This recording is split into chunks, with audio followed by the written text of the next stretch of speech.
नमस्कार, आपण पाहत आहे वन डे न्यूज आवाज सामान्य जनतेचा. Please subscribe.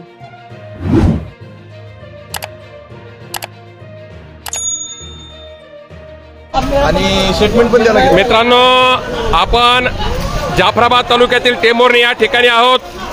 या ठिकाणी आपण बघू शकता की कशा पद्धतीनं तुम्हाला वाटेल आपण काश्मीरमध्ये आहोत किंवा परदेशामध्ये आहोत अशा पद्धतीची परिस्थिती या ठिकाणी आहे.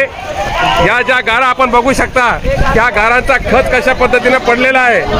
माझ्या सर्व शेतकरी राजाचं कशा पद्धतीचं नुकसान या ठिकाणी झालेलं आहे हे आपण या ठिकाणी गारा कशा पद्धतीच्या गारा आहेत हे बघू शकता. हे अशा पद्धतीची गार अशा पद्धतीच्या गारा या ठिकाणी पडलेल्या आहे. माझ्या शेतकऱ्याचं कधी न भरून येणारा अतोनात असं नुकसान या ठिकाणी झालेलं आहे. माझी शासनाला तात्काळ विनंती आहे की ताबडतोब आज रात्रीतून जाफराबाद तालुक्यामध्ये ज्या पद्धतीने गारपीट झालेली आहे, ज्या पद्धतीने अवकाळी पाऊस झालेला आहे, प्रचंड वाऱ्यासहित पीक माझ्या शेतकऱ्याचं होतं त्याचं नुकसान झालेलं आहे.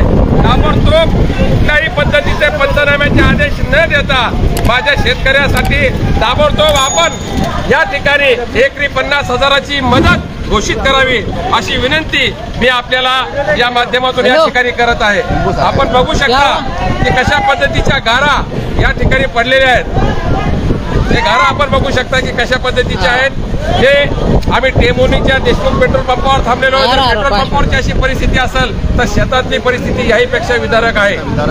अत्यंत विदारक परिस्थिती या ठिकाणी आहे. म्हणून मायबाप सरकारला जर पक्ष फोडाचे कामं थांबले असेल, राजकारणाचे कामं थांबले असेल तर शेतकऱ्याकडे जर लक्ष द्यायला वेळ असेल तर माझी विनंती आहे आपल्या माध्यमातून की शेतकऱ्याकडे लक्ष द्या आणि तात्काळ जाफराबाद तालुक्यामध्ये आपण मदत घोषित करा. आपण जाफराबाद तालुका अगोदर दुष्काळग्रस्त घोषित केला नव्हता. शेतकऱ्याची थट्टा या सरकारने लावलेली आहे. म्हणून या भागाचे खासदार केंद्रीय मंत्री रावसाहेब पाटील दानवे आणि या भागाचे आमदार संतोष पाटील दानवे यांना माझी विनंती आहे की तात्काळ आपली सत्ता त्या ठिकाणी आहे तर तात्काळ मदत घोषित करा. नुसतं शेतकऱ्याला भेटी देऊन तोंडाला पाणी पुसायचे कामं करू नका. आपल्या परिसरातील ताज्या घडामोडी पाहण्यासाठी, अन्याय अत्याचाराला वाचा फोडण्यासाठी वन डे न्यूजला सबस्क्राईब करा व जास्तीत जास्त शेअर करा.